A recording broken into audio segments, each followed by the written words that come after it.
My name is Danielle Carter, and I'm 29 years old. I live in Nashville, Tennessee, where I teach English at a middle school. It isn't glamorous, it isn't wealthy, but it's mine. If I had to name my greatest flaw, it's this: I forgive too much.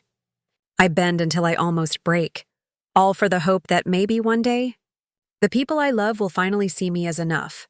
But on my wedding day, the two people I thought I needed most, my parents, decided I wasn't worth showing up for. They told me my wedding was a trivial event for someone at the bottom, and then they left those two front row seats completely, achingly empty. That silence became the loudest humiliation of my life. Before I tell you what happened next, let me know where you're watching from, and don't forget to like and subscribe so you don't miss what comes after this. Weddings are supposed to be beginnings. That's what everyone told me. You put on the dress, you walk down the aisle, you take the hand of the person you've chosen, and for a moment, the whole world is supposed to cheer for you. Mine did cheer. My friends stood in the pews clapping. My colleagues from school handed me envelopes and hugs. My students even surprised me with handwritten notes tied together with a ribbon, tiny hearts and crooked poems tucked into my bouquet. And Eric, my husband, was radiant with joy, tears spilling down his cheeks as he watched me walk toward him.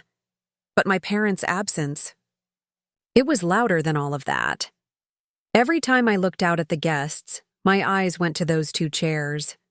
The ones with the little reserved cards tucked neatly into place. The ones that never held the mother who raised me, the father who taught me how to ride a bike. They were just there, empty, like tombstones in the middle of a celebration. When we cut the cake, I smiled so wide my jaw ached, pretending I didn't notice. When we danced, I twirled until my feet blistered, ignoring the hollow in my chest. I laughed for the cameras and I raised my glass for the toast. But all I could feel was the sting of rejection, of knowing that the people who gave me life thought my happiness wasn't worth their time. After the reception, when the confetti was swept away and the music stopped, I sat in my apartment still wearing the dress. Eric tried to soothe me, sitting beside me with his arm wrapped around my shoulders. "You don't need them, Danny," he whispered. "You have me now." I nodded, but inside I was crumbling. Because this wasn't just about one night. This was about a lifetime of being measured, compared, and dismissed. My parents' absence wasn't a slip. It was a verdict. The truth is, I shouldn't have been surprised. Their words, trivial, bottom, were just sharper versions of what they'd been telling me my whole life. Every birthday where they forgot the cake but praised my sister's achievements. Every Sunday dinner where my students' small victories were laughed off as cute, while my sister's promotions were treated like coronations. Every gift that reminded me I was practical was never extraordinary, and still, I forgave. Over and over. I laughed it off. I told myself it was love disguised as tough guidance. I convinced myself that on the day it mattered most, they would show up, but they didn't, and that was the moment something inside me broke. Not just my heart, but the illusion I'd been clinging to, because when your own parents call your wedding trivial, they aren't just insulting the event. They're declaring that you don't matter. They're showing you, in front of everyone, that you'll never be more than at the bottom in their eyes. I spent that night turning their words over and over in my head. Trivial. Bottom. They echoed louder than the vows I'd spoken, louder than the music, louder than the cheers. My students' little notes lay on the coffee table, their crooked handwriting saying things like, "You're the best teacher ever and you make me feel smart." Those words should have filled me up. But my parents' absence drained me until nothing else could get through. At some point, I realized I wasn't just crying over missing them. I was grieving the hope I had clung to, that one day they'd finally see me, love me, accept me. That hope had died in those empty chairs. Eric kissed my hair and whispered, "They don't deserve you." But I couldn't let it go that easily. I needed to understand why. I needed to know why my parents chose humiliation over love. Why did they decide my wedding was beneath them? What I didn't realize was that the answer would unravel everything. Their betrayal wasn't just about absence. It was about secrets, lies, and a legacy they never wanted me to discover. And walking away from that altar wasn't just the beginning of my marriage, it was the beginning of a war I never asked for, but one I was destined to fight. Growing up in the Carter household meant living under a microscope polished to perfection. My parents believed every detail: how you spoke, what you wore, who you associated with, was a reflection of their status. My father, Gregory, was a numbers man. Cold, precise, a corporate finance director who believed emotions were weaknesses that interfered with success. His world revolved around quarterly bonuses and the size of the company car parked in our driveway. My mother, Susan, played her part flawlessly. Elegant, composed, always draped in pearls and pressed silk. She organized charity events and luncheons, her name appearing in society columns that praised her poise.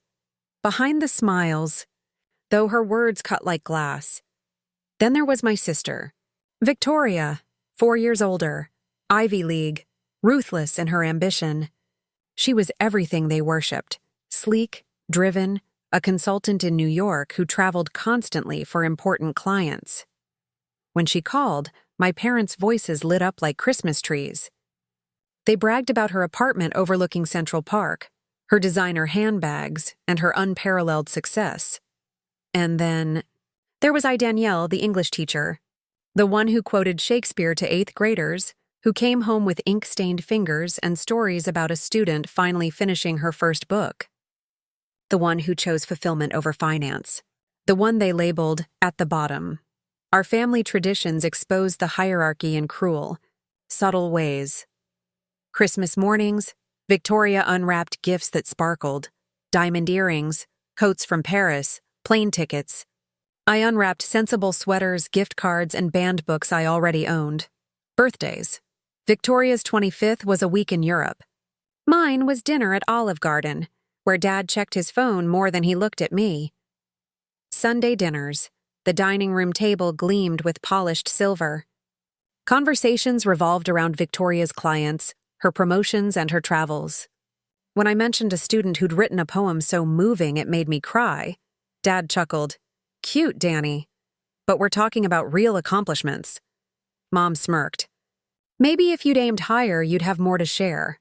I laughed back then. I always laughed. But laughter was my shield, not my truth.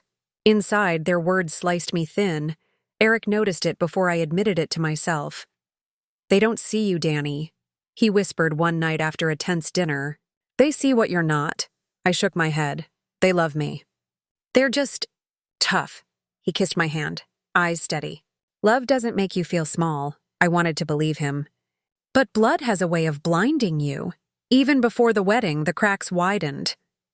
When I announced my engagement, Mom's pause on the phone was deafening. Then her voice, cool as glass. "Construction, Danielle?" "That's not exactly upward mobility," Dad added. "Marriage won't lift you from the bottom." At our engagement party, Victoria arrived in a crimson designer dress, her fiancé trailing behind like a trophy. My parents hovered around her, refilling her glass, introducing her to guests. When they finally drifted toward me, Mom leaned close. "He's kind, Danielle. But kind doesn't pay bills." I swallowed the sting, telling myself they'd come around by the wedding. Weddings soften people, right? They unite families. They remind even the coldest parents what matters most. So I saved them the front row seats, imagined them dabbing their eyes with tissues, maybe even offering Eric a grudging welcome. But instead, they called my day trivial. After the wedding, I sat in the wreckage of that hope. Empty chairs haunted me. But the betrayal wasn't finished. It was only beginning. A week later, an unfamiliar number flashed on my phone. I almost ignored it, assuming it was a telemarketer. But something made me answer. "Miss Carter?" The voice was sharp, professional. "This is the county records office. We're verifying signatures on property documents tied to your parents. There appear to be discrepancies." I blinked, heart thudding. "Discrepancies? What do you mean?" "I can't go into detail over the phone," the woman said. "But I recommend you request copies. Something doesn't line up." I hung up, and the silence in my apartment suddenly felt heavier. My parents had skipped my wedding because they saw me as beneath them. But now I wondered, had their absence been more than cruelty? Had it been fear? That night I scrolled through old family photos, my eyes catching on one from years ago, my grandmother's estate sale. In the background, barely visible, was a familiar figure, my mother, clutching a stack of documents with the same cold smile she wore the day she dismissed my career. Something about that photo made my stomach twist, because maybe my parents weren't just cruel. Maybe they were hiding something. The call from the records office stayed lodged in my head like a splinter. I tried to shake it off. Maybe it was a mistake, some clerical error, but a quiet voice kept whispering, "What if it isn't?" The next Sunday, Eric convinced me to attend dinner at my parents' house. He thought it might ease the tension after the wedding. "Maybe they'll apologize," he said. I wanted to believe him. So I baked an apple pie, the same recipe my grandmother taught me, and we drove across town to the big brick house I'd grown up in. Inside, everything was as polished as ever, gleaming silver, crystal glasses, the smell of roast beef. My mother greeted us at the door, her smile thin. "Danielle," she said. "Eric." She kissed the air near my cheek, as though touching me might stain her. I offered her the pie. "I thought," she interrupted. "We already have dessert." The rejection stung, but I set the pie on the counter anyway. At the table, Dad launched into stories about Victoria's latest consulting project, a merger that had her flying between London and Dubai. He beamed as he spoke. When the conversation lulled, I tried to share. "One of my students wrote a poem this week that—" Dad waved his fork, smirking. "Cute, Danny, but we're talking about real work." Eric stiffened beside me. "Teaching is real work," he said firmly. Mom's eyes flicked to him, lips curling. Construction and teaching. What a pair! The words hit like slaps. Eric squeezed my hand under the table, but I felt the heat crawling up my neck. I whispered, "Why do you always have to tear us down?" Victoria, sipping wine, smirked. "Because reality isn't as sweet as your little essays, Danny. Someone has to tell you the truth." The room went silent. My fork clattered against the plate. That's when I realized it wasn't just neglect. It was sport. Dismissing me, humiliating me. It gave them satisfaction. Later that night, as we put on coats to leave, Mom cornered me in the hallway. "You should have told us Eric's job before we planned the wedding," she said. "We wouldn't have made such a fuss if we knew you were marrying beneath the family." I stared at her, heart pounding. "Beneath? He's the best man I've ever known," she smirked. "That's not saying much. The cruelty was so casual it almost sounded rehearsed." On the drive home, Eric gripped the wheel, furious. "You can't keep letting them do this," he said. "They don't just disrespect me, they disrespect you." I stared out the window, fighting tears. "I know, but they're my parents." Eric's knuckles whitened. "Parents or not, love isn't supposed to feel like this." His words echoed in my chest. But forgiving them was my reflex, my flaw. I wanted to keep believing there was good buried somewhere beneath their disdain. The next week, I got a text from Victoria. "Heard about your little honeymoon. Mom said you stayed in a cabin? Adorable. She's glad you didn't waste real money." My fingers trembled over the keys. I typed a furious response, deleted it. Typed again, deleted, in the end. I sent nothing. That silence felt like swallowing poison. Then came the slip. I stopped by my parents' house one evening to drop off a thank you card for a neighbor. As I reached the porch, I heard voices inside. Mom and Dad, hushed but sharp. "She's getting suspicious," Mom said. "That records call shouldn't have gone to her," Dad sighed. "We'll handle it. She's too naive to put pieces together." "She was naive," Mom hissed. "Now she's married, and that lawyer friend of hers, what if she starts asking questions?" My heart lurched. Lawyer friend? I didn't have one unless they meant Delia, my grandmother's attorney. I backed off the porch quietly, adrenaline flooding me. They were hiding something. And worse, they knew I was close to finding it. That night, I got a text from an unknown number.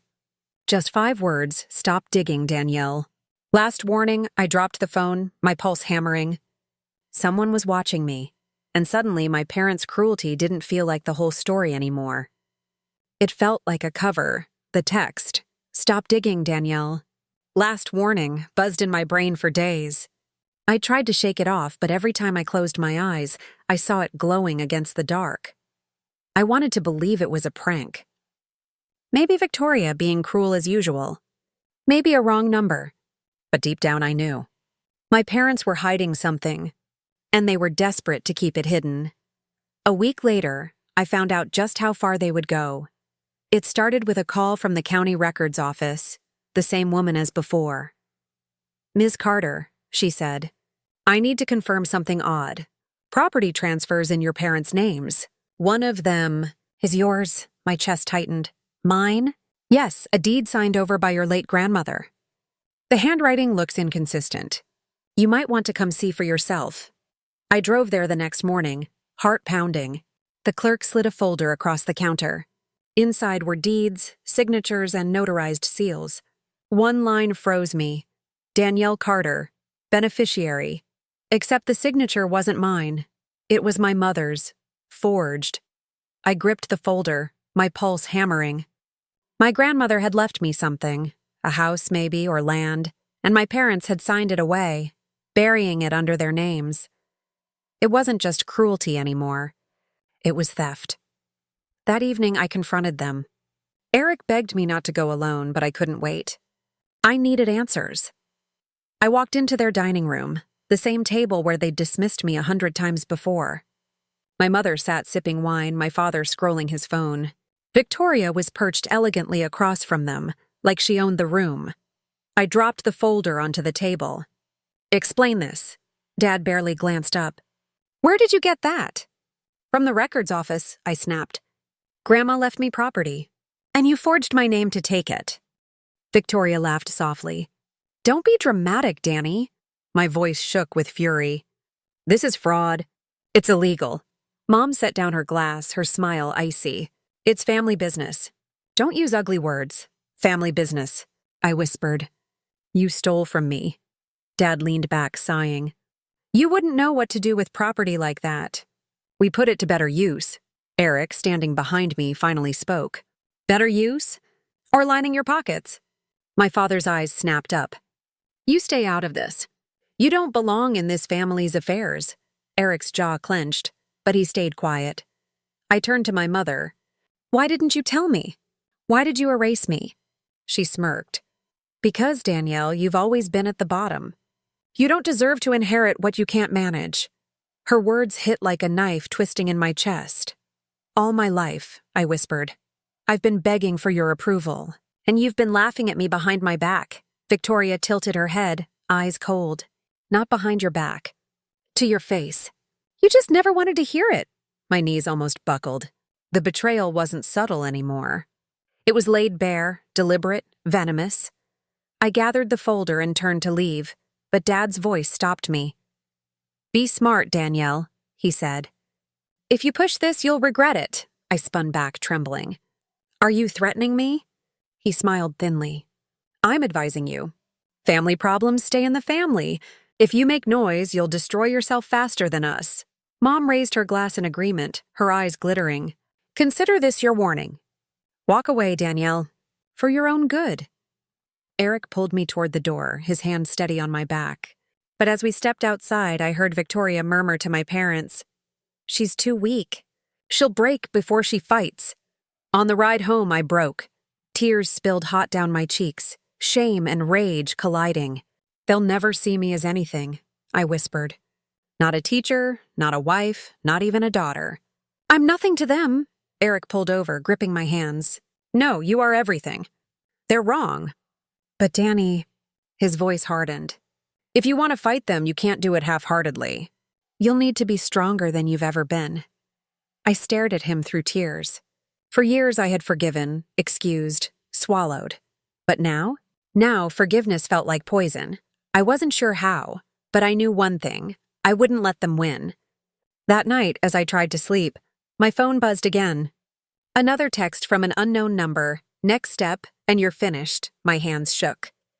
The message wasn't just about property. It was about me, and for the first time I realized my parents weren't just cruel, they were dangerous. The text glowed on my screen like a curse. Next step, and you're finished. I wanted to throw the phone across the room, but instead I clutched it to my chest, shaking. For days I'd been gaslit into believing maybe I was overreacting. But now, this wasn't subtle. This wasn't family tension. This was a threat. I locked the doors, closed the blinds, even unplugged the landline as though silencing the world might protect me. But nothing quieted the echo in my chest. Finished. That night, I lay in bed staring at the ceiling. Eric's breathing was steady beside me, his arm draped protectively over mine. But sleep never came. My chest ached. My head throbbed. I replayed my parents' words again and again, trivial, bottom, too weak to fight. And for the first time, I wondered if they were right. The following week was a blur. At school, I stood in front of my students reading Shakespeare aloud, but my voice cracked. I caught sight of myself in the classroom window and didn't recognize the woman staring back. Dark circles, slumped shoulders, the hollowed-out version of Danielle. My students noticed too. Ms. Carter?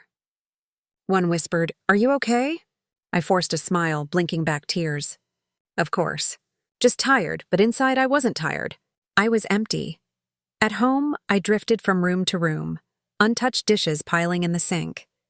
The apple pie I'd baked for my parents sat on the counter, mold creeping across the crust. I couldn't throw it away. It felt like throwing away proof that I had tried, again and again, to give them sweetness. Greer, my best friend since college, came by with takeout one night. She set it on the table and scanned the chaos.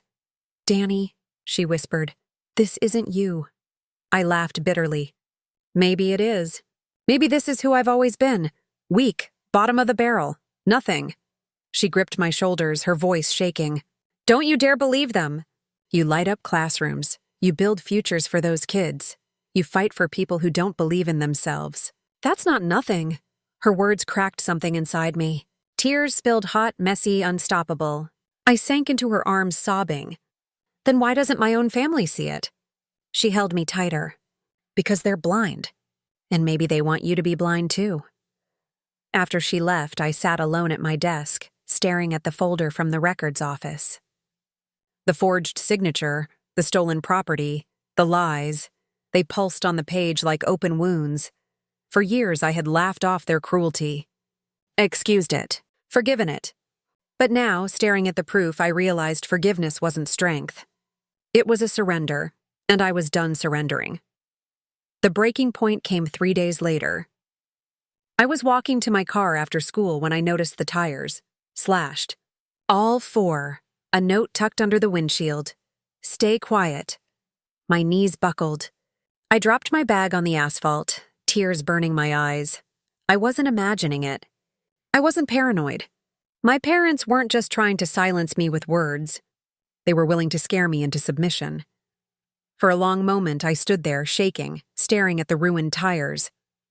I thought about calling Eric, about collapsing into his arms again. But something inside me, something fierce, stopped me. I whispered, "I won't stay broken." The words surprised me. They didn't feel fragile. They felt like steel. That night, I lit a candle on my desk, pulled out a blank notebook, and opened the folder of evidence. My cat hopped up, curling against the papers, as if guarding them. Across the top of the first page, I wrote one word in bold letters. Revenge. Then I began to plan. I listed everything I knew. The forged property deed. Financial discrepancies were hinted at by the clerk. My parents' obsession with reputation. Victoria's arrogance. Her certainty that I was too weak. Underneath, I scrawled a single sentence. The way to destroy them is not through fists, it's through truth. The truth would be my weapon. And this time, I wouldn't be the one silenced. Eric found me hours later, the notebook spread wide, papers scattered. He touched my shoulder gently. "What are you doing?" I looked up, my eyes steady. "I'm done forgiving. I'm done being their victim. They wanted me broken, but instead they made me dangerous." He searched my face, then nodded slowly. "Then let's do this smart." For the first time in weeks, I felt something stir inside me. Not despair. Not emptiness. Power. The next morning, I got an email from an anonymous sender. One attachment. A PDF. The subject line read, "Proof you're not ready for." With shaking hands, I clicked. The first page was a bank statement. My parents' names, withdrawals, and a shadow of something bigger, something that could ruin them completely. I whispered, "It's time." The email sat on my laptop screen like a ticking bomb. Proof you're not ready for. The attachment was a bank statement, accounts in my parents' names, lines of withdrawals, transfers, numbers that made my head spin. Money is moving where it shouldn't. Dates that aligned suspiciously with business trips my parents bragged about. I printed every page, spreading them across my desk like puzzle pieces. The numbers told a story, if I could learn to read it. That was the night I realized I couldn't do this alone. The next day, I called Delia. She'd been my grandmother's attorney, the woman my parents always sneered about, the name they spoke like venom. I hadn't seen her in years, but if anyone knew the truth, it was her. She answered on the third ring, her voice calm and precise. "Danielle, it's me," I whispered. "I think my parents stole something. From Grandma, from me. And now there's more. Money, transfers, threats, a pause. Then, meet me at my office. Bring everything." Her office smelled like leather and old paper, bookshelves stacked high with legal tomes. She sat behind a mahogany desk, silver hair pinned neatly, eyes sharp. I laid out the deeds, the forged signature, and the bank statements. She flipped through them, her expression unreadable. Finally, she looked up. "You were right to come." My throat tightened. "So it's real? They really stole from me?" Her voice softened. "Yes, your grandmother left you property and a trust. Your parents manipulated the estate, forged your signature, and funneled funds illegally. This isn't just betrayal, Danielle. It's fraud. Fraud." The word echoed like a gavel. I clenched my fists. "Then we take them down." She nodded slowly. "We will, but carefully. People like your parents, they don't crumble easily. We'll need proof, witnesses, strategy." For the first time, I saw a path, a map, a way forward. Over the next few weeks, Delia became my anchor. We combed through every record, tracing money trails, highlighting inconsistencies. She taught me how to request audits discreetly, how to file for copies of estate records without tipping anyone off. Eric backed me up, scanning documents late into the night, organizing files into binders labeled property, banking, trust. My apartment turned into a war room, papers taped to walls, arrows connecting dates, sticky notes marking patterns, and then came the allies. Greer introduced me to Carla, a former employee of my mother's antique shop. Carla slid a flash drive across the cafe table, her hands trembling. "I quit after I found out," she whispered. "She's been hiding inventory, forging invoices. It's all in there. Emails, receipts. Use it." I stared at her, stunned. "Why are you helping me?" Carla's jaw tightened. "Because I watched your mother tear you down for years, and I can't stand by while she keeps getting away with it." Her voice shook with conviction. I pressed her hand, whispering, "Thank you." That night, I opened the files. My stomach twisted. Fake shipments, doctored tax records, emails between my parents laughing about how Danny will never notice. Rage lit through me, hot and sharp. They hadn't just betrayed me. They'd mocked me. Small wins started to appear. Through Delia's contacts, we discovered Ethan, my golden sister's fiancé, had invested in one of my father's ventures, a doomed condo project funded by siphoned trust money. If exposed, it could ruin not just my parents, but Victoria's carefully curated image tea. Ooh, The thought made me smile for the first time in weeks, but with every victory came new danger. One evening, as I left Delia's office, I spotted a car idling across the street. Headlights off, engine humming. I froze, heart hammering. The car pulled away slowly, deliberately, as though reminding me it was there. I told Delia the next morning. She pressed her lips thin. "They're watching you. That means you're getting close." Her words should have scared me. Instead, they steeled me. By the end of the month, I had everything: the forged property deed, bank, statements showing fraudulent transfers, Carla's evidence of tax evasion, Ethan's involvement in the failed condo scheme. It was enough to blow their reputation to ashes. Now all I needed was the stage. Delia tapped a file on her desk one afternoon. "Your parents' charity gala is in 3 weeks. All eyes will be on them." "That's when we strike." My pulse quickened. "Publicly?" "Publicly," she said firmly. Humiliation is the only language they understand. I thought about my wedding, the empty chairs, the silence that drowned me. This time, I wouldn't be the one humiliated. This time, the seats would be full, the cameras ready, the truth impossible to ignore. That night, I stood by my apartment window, city lights glowing. My reflection stared back at me, no longer the forgiving daughter, the girl begging for approval. I whispered, "The trap is set." As I turned away from the glass, my phone buzzed. Another unknown number. "You don't know what you're starting. When family breaks, everyone bleeds." I stared at the words, my heart steady this time. "Then let them bleed," I whispered. The weeks leading up to the gala stretched taut, every day charged with anticipation. My parents carried on as if nothing had happened, posting photos of charity luncheons, praising Victoria's latest client deal, smiling in glossy newsletters. But I knew what was simmering beneath the polish. And now, I had the matches. The first strike was subtle. Delia helped me draft an anonymous tip to the Tennessee Business Review.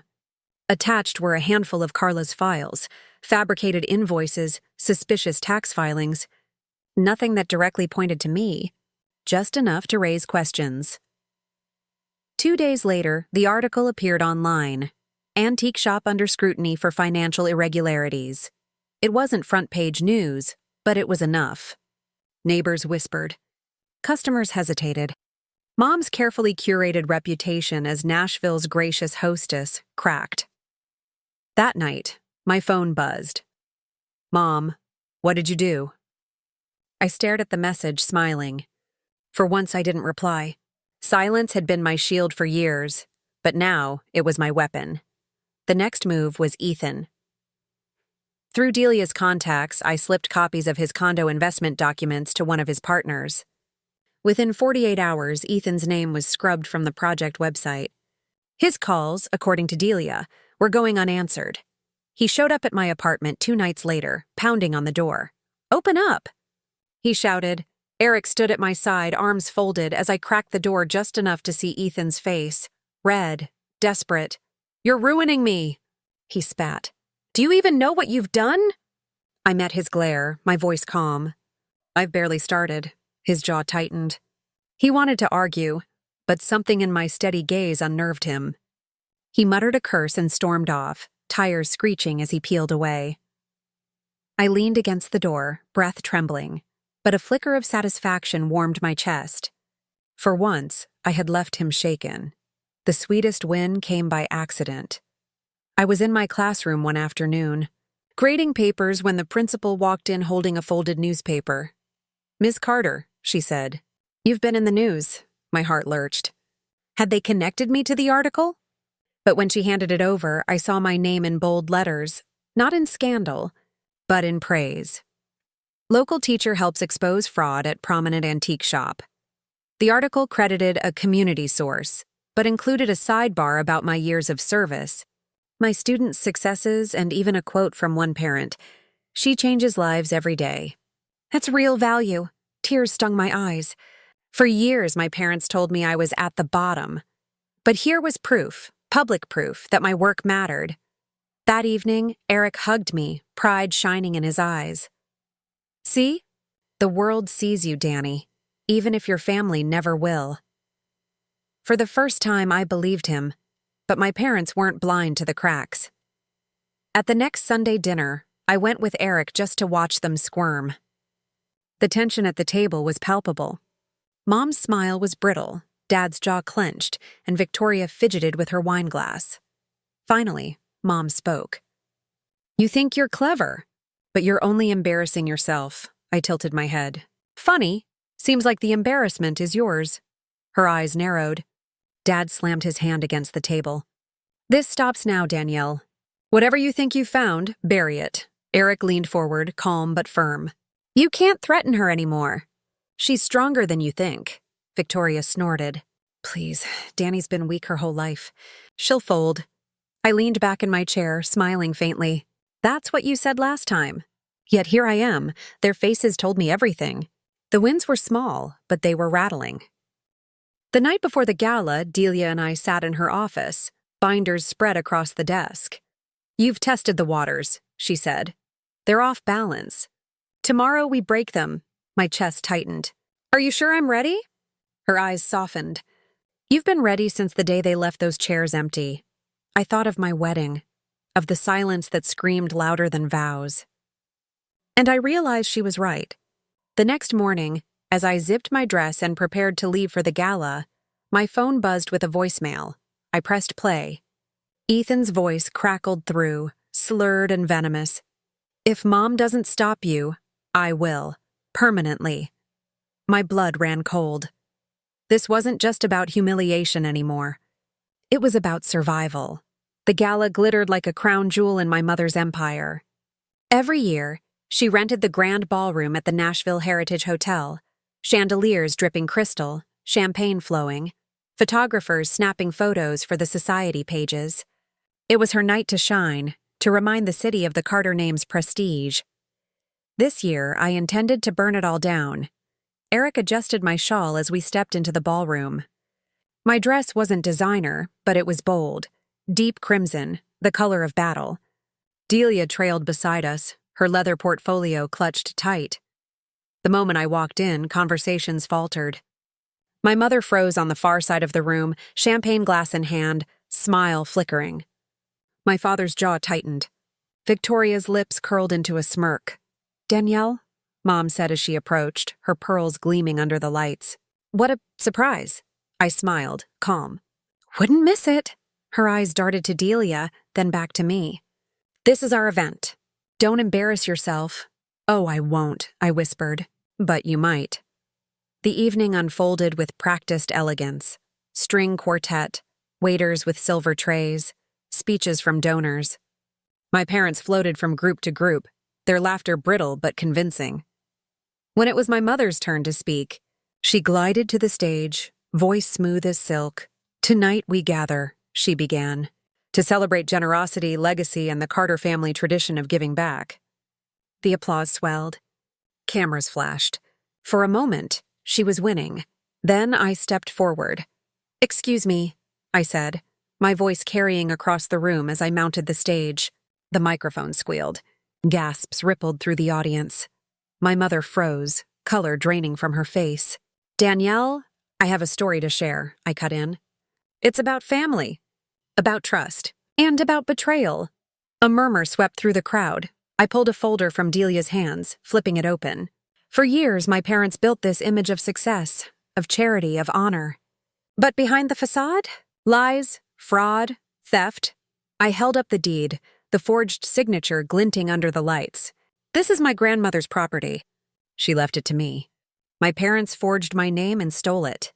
Gasps, whispers, phones lifted to record. My father surged forward, face crimson. "Enough!"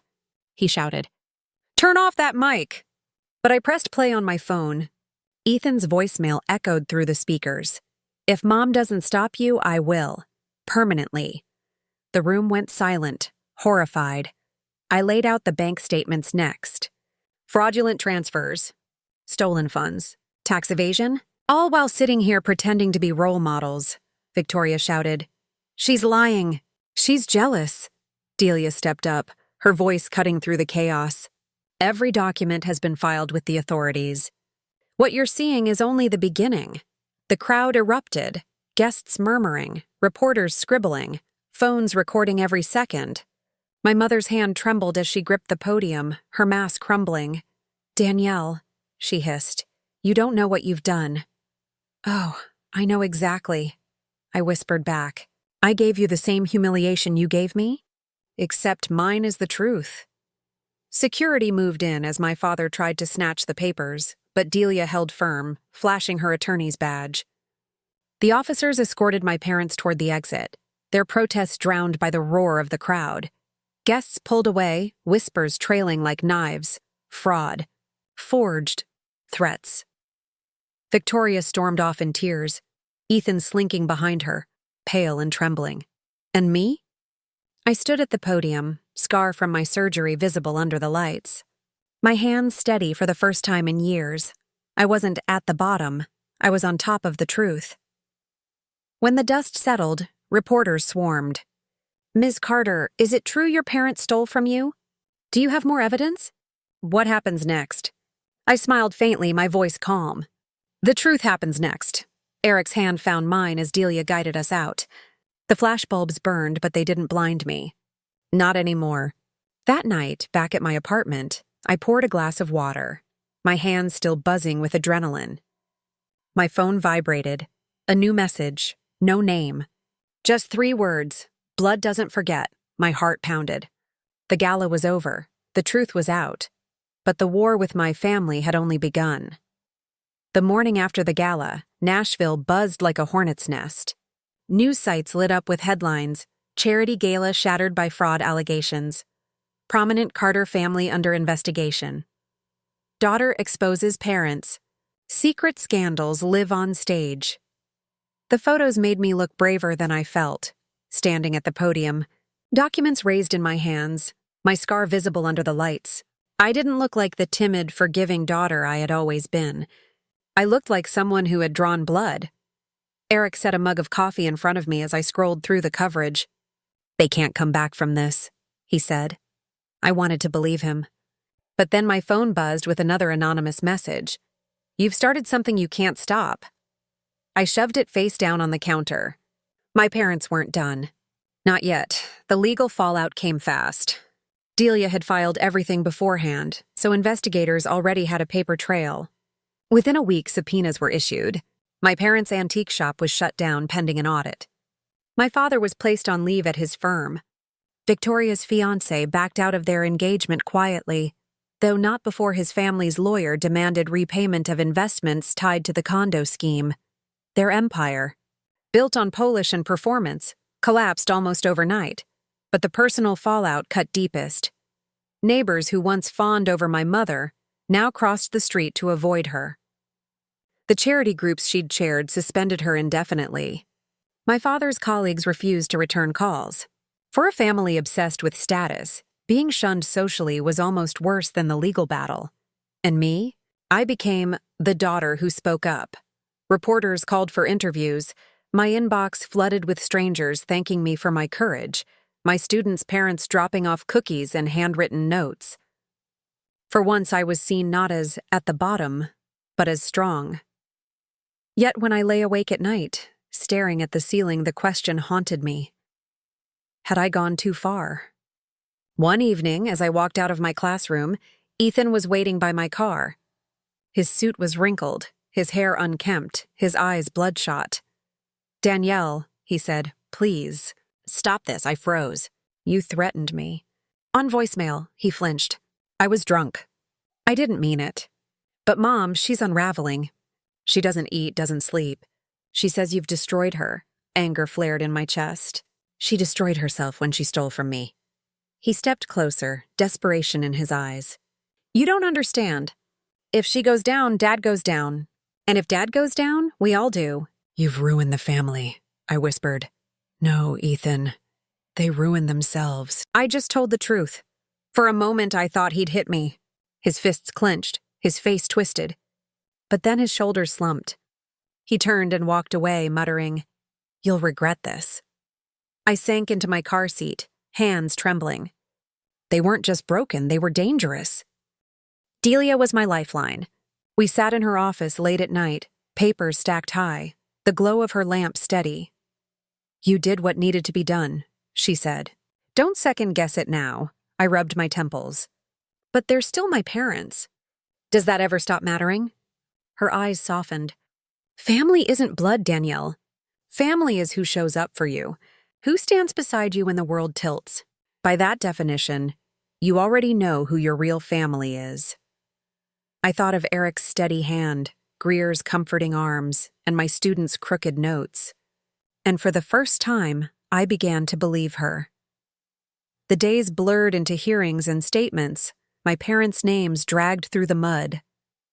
Each headline chipped away at the myth of their perfection.